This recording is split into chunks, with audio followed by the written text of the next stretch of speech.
Bom dia a todos.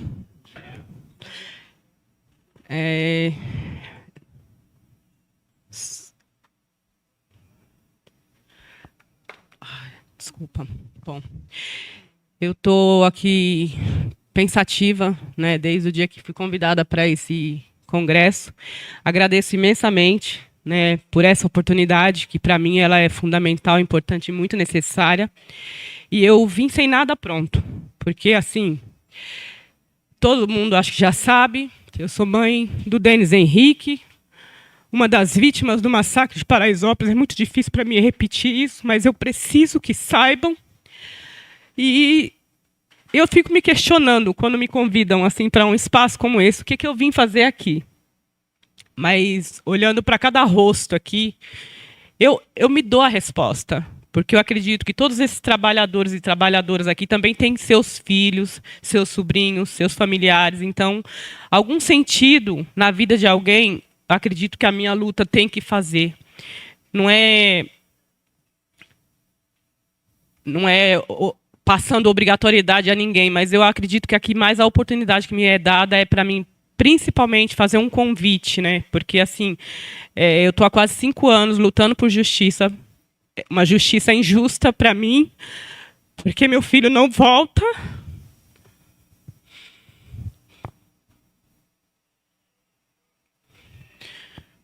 Mas eu preciso que os filhos de vocês vivam. E eu tenho me somado a muitos movimentos sociais, todos os possíveis que me acolhem, que me permitem estar junto, para pedir para somar força com a gente, porque eu escutei de uma amiga aqui agora, o nosso coletivo é pequeno, é muito pequeno, diante de tantos coletivos que já existem. A gente tem um inimigo muito grande, que é o Estado, o sistema. E é muito difícil bater de frente com o sistema. Isso eu posso afirmar para vocês. É cruel, é doloroso, é assustador. Ontem à noite eu quase não consegui dormir, porque eu tô com uma sensação horrível de que eu tô sendo perseguida.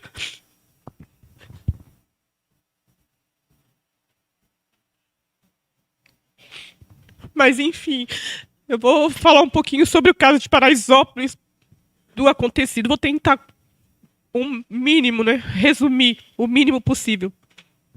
Meu filho tinha 16 anos de idade.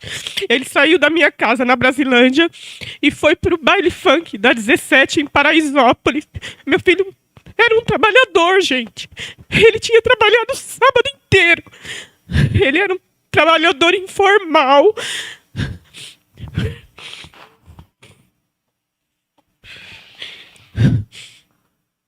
Ele recebeu o ordenado dele naquele dia e quis ir pro baile se divertir, conhecer o lugar, porque é isso que a nossa juventude hoje. Eu vou fazer uma pergunta: quem aqui já ouviu funk?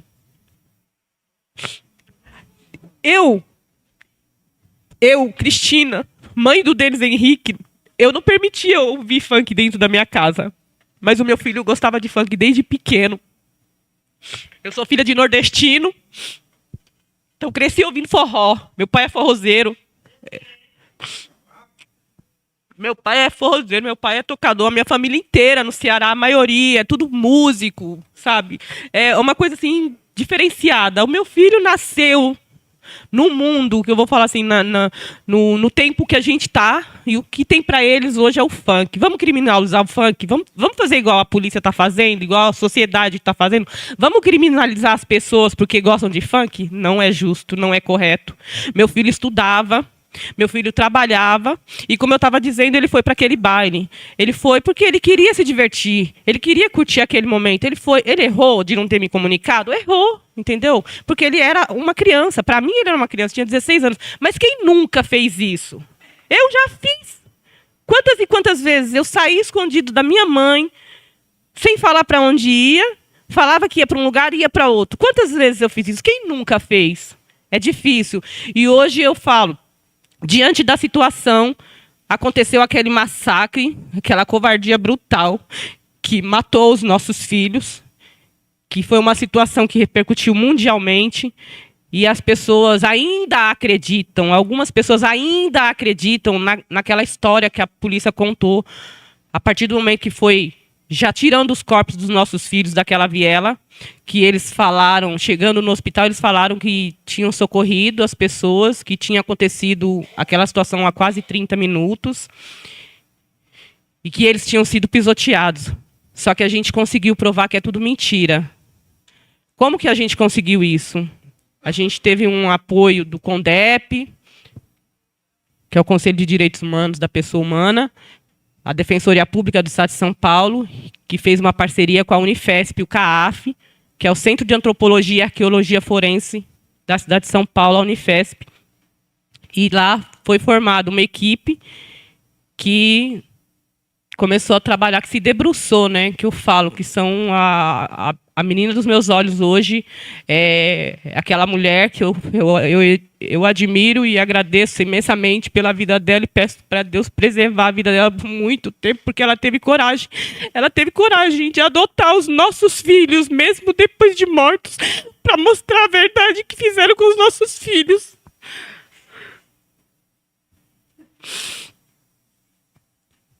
Uma mulher corajosa que se juntou com uma equipe que se prontificou a trabalhar voluntariamente, no caso de Paraisópolis, na universidade lá, na Unifesp. Eu faço parte dessa equipe desde então, e lá a gente conseguiu reunir provas e fazer um trabalho multidisciplinar, onde a gente conseguiu desconstruir as 3 narrativas policiais que eles usam como argumento.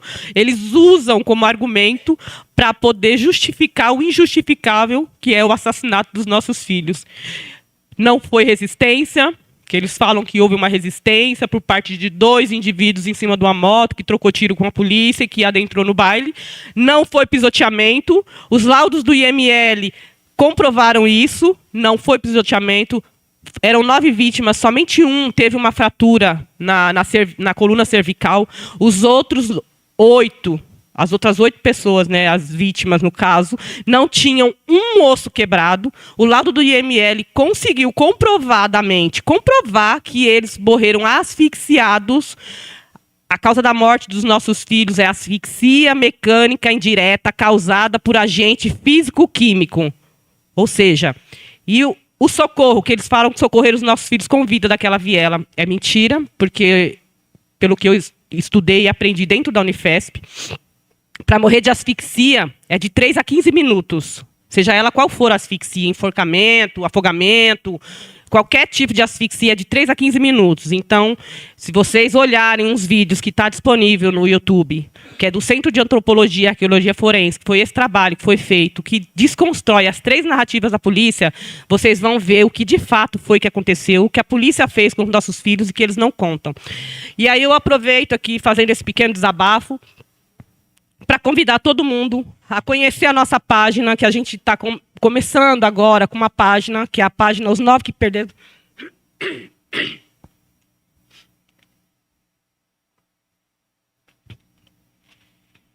Os 9 que perdemos no Instagram, para poder, ali a gente está tentando colocar, né, a gente não entende de rede social, eu era uma reles dona de casa minha vida inteira, depois passei a ser vendedora, estava no meu 2º emprego registrada quando meu filho foi assassinado, só para vocês terem uma ideia, eu fui empregada doméstica a minha vida inteira, então não tive oportunidade, enfim, não quero falar de mim, porque eu quero falar da minha luta, porque essa Cristina que eu estava tentando falar para vocês agora, ela nem existe mais, ela está lá no passado, ficou lá, porque infelizmente tive que ressurgir das cinzas para poder lutar para honrar a memória do meu filho, porque é isso, eu luto hoje, eu estou nessa luta hoje para honrar a memória dessas 9 pessoas que foram covardemente assassinadas, e o meu filho é um deles. E não é só pelo meu filho. Então eu convido vocês a conhecerem a nossa página, eu convido vocês a assistirem os vídeos que está no YouTube, divulgarem esses vídeos, mostrar para a sociedade, para quem vocês conhecerem, seus filhos, seus familiares, seus parentes, seus amigos, compartilhar esses vídeos e mostrar, olha o que foi. A pergunta é, você sabe o que foi que aconteceu de fato em Paraisópolis? Porque a mídia falou uma coisa, Mas olha o que foi, mostra a resposta. Tem os 3 vídeos lá, são 9 vídeos, você vai escolher uma das narrativas, tem a mini biografia de um dos meninos e da menina, no início, pequena, e na sequência a desconstrução da narrativa policial. E é isso que a gente precisa, que toda a sociedade veja. Por que eu estou falando isso, gente? Por que eu estou fazendo esse pedido? Porque a gente está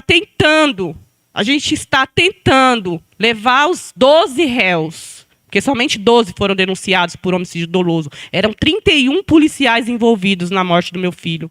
Somente 12 pôde ser denunciado. E a gente está tentando levar esses 12 réus para o banco dos réus, do júri, o júri popular. E quem vai julgá-los lá na frente, quando a gente chegar lá, daqui a alguns anos, é a própria sociedade civil, que vai sentar no banco do júri para julgá-los. Então a gente precisa que as pessoas tomem conhecimento de fato, para que o jurista que sentar naquele banco tenha consciência de que ele não pode ser conivente e aplaudir uma ação policial que mata gente inocente covardemente, porque foi isso que eles fizeram com os nossos filhos. E a partir daí veio toda uma desconstrução com as mentiras que eles contam, o sofrimento que a gente sofre, que vive, né? Porque é uma vivência que a gente vive diariamente, a nossa violação dos nossos direitos, como mãe, como irmão, que eu tenho um filho que é estudante da USP aqui, eu tenho outros filhos, a gente tem a minha mãe, meu pai, a gente tem a família, as famílias, a gente sofre muitas violações por parte do Estado, não é somente a violência policial. O Estado, ele é violento, ele é agressivo também com a gente que é mãe de vítima, com a gente que é mãe, é familiar, porque existem tantas outras coisas sobre esse caso que, se vocês tomarem conhecimento, vocês vão cair duro para trás, que a gente só aguenta mesmo porque a gente precisa, sabe, mostrar a verdade. Mas é do tipo de violação que eu vou te falar. Ontem eu estava comentando isso num grupo, numa roda de conversa que eu participo com mães de vítima, que ontem foi perguntado para nós qual mãe que está aqui se preparando para poder fazer a exumação do corpo. Porque com 3 anos a gente tem que tirar as ossadas dos nossos filhos do cemitério. E aí eu levei o caso do que aconteceu no massacre de Paraisópolis, recentemente. Quando fez 3 anos a gente teve que tirar, né, alguns, né? Só que o primeiro familiar que foi lá no cemitério para tirar o corpo do filho, ele não foi orientado de como que funcionava, não tinha informação nenhuma. Leigo, completamente leigo. A pessoa vai, mesmo que já tenha sepultado outras pessoas na família, mas não é a mesma coisa. Não sei, eu não sei. Eu nunca passei por isso. Vou passar ainda, não passei. Mas ele foi fazer a exumação do corpo do filho dele, e quando chegou lá, o filho dele estava com o corpo 90% intacto ainda.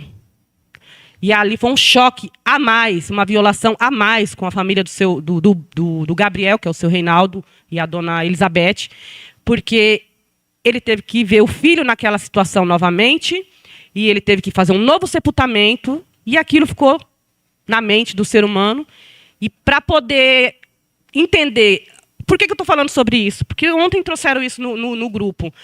E a gente, nós, os familiares do Movimento de Paraisópolis, nós fizemos uma movimentação para pedir para que não aconteçam as exumações dos outros meninos, para não acontecer a mesma coisa. Porque eu tenho certeza que se eu fosse lá sepultar o meu filho quando fez 3 anos, ia acontecer a mesma coisa comigo. Porque o meu filho passou pelo mesmo processo de tanato que fala, que é o que o Gabriel passou. Então, eu acredito que poderia acontecer a mesma coisa comigo. Então, a gente pediu para barrar as exumações, para que a perita do CAAF avaliasse cada caso, ou seja, foi liberado somente 2 para fazer a exumação, ainda não aconteceu, ainda vai acontecer, que é a Adriana e a outra família, o outro familiar que eu esqueci quem é agora, não vou me lembrar. Mas eles estão se preparando para isso. Mas, por fim, eu estou falando sobre isso porque a gente... mentalmente, a gente não tem mais sanidade mental mesmo. A gente não tem, isso é fato. E a gente conta com o quê? Com o apoio de vocês que ainda têm essa sanidade mental. Pelo menos para ajudar a compartilhar, para comparecer num ato, numa audiência, que vai ter audiência do dia 13 agora, a gente vai estar lá mais uma vez, para compartilhar as nossas postagens, os nossos vídeos, principalmente. Eu acho que o mais importante para mim, eu como mãe, eu peço que compartilhem para que as pessoas conheçam quem eram os nossos filhos, porque eles têm a história de vida deles até aquele dia. E isso ninguém conta, mas lá no CAF, pequenininho, é uma mini biografia, mas está lá disponível para contar a história da Luara e dos outros 8 meninos. Eu vou deixar uns panfletos aqui com a Paty depois para distribuir. Tem um QR Code que leva para o vídeo. E naquele QR Code, você já é direcionado para o vídeo, vai ter lá as nove mini biografias. Enfim, eu acho que, para além disso, esqueci, eu olhei para a Paty e lembrei. A luta ela é árdua, né? A gente não tem apoio financeiro, eu estou falando, viu, gente? Financeiro, porque a gente, para se movimentar, para vir até aqui, eu preciso de ajuda. Porque, como eu estava falando, eu trabalhava, eu tinha uma vida normal. Mas desde o dia que meu filho foi assassinado, nunca mais eu trabalhei, eu não consigo. Eu me joguei, me debrucei na luta, me jogaram na luta. E eu trabalho na luta hoje. E a luta não dá sustento para nós. Isso eu posso falar com toda a prioridade. Mas a gente precisa se movimentar. E tem coisas que acontecem, muitas coisas que acontecem, que a gente precisa estar presente. Eu sinto necessidade de estar presente porque a gente precisa honrar a memória dos nossos filhos, primeiramente, e levar esse caso para mais adiante. Então, quanto mais longe a gente vai, se me dá uma oportunidade aqui, eu venho. Se me dá uma oportunidade lá em Paris, eu vou. Se me der na China, eu vou. Se me der lá em Israel, eu vou. Aonde tiver que ir, eu vou. Se eu tiver a condição, eu vou. Porque eu vou falar da violência que os nossos filhos sofreu. Então, nós, os familiares, elaboramos uma rifa para poder arrecadar dinheiro, né, para comprar 3 passagens para levar eu, o meu filho Danilo e a Adriana para representar o movimento de Paraisópolis num evento que vai acontecer no Recife, em maio. E esse vídeo, essa rifa está disponível nas páginas. Aí a gente vai... enfim, é isso. Eu falo sumiu a palavra. Desculpa, gente. Desculpa, falei demais. Desculpa.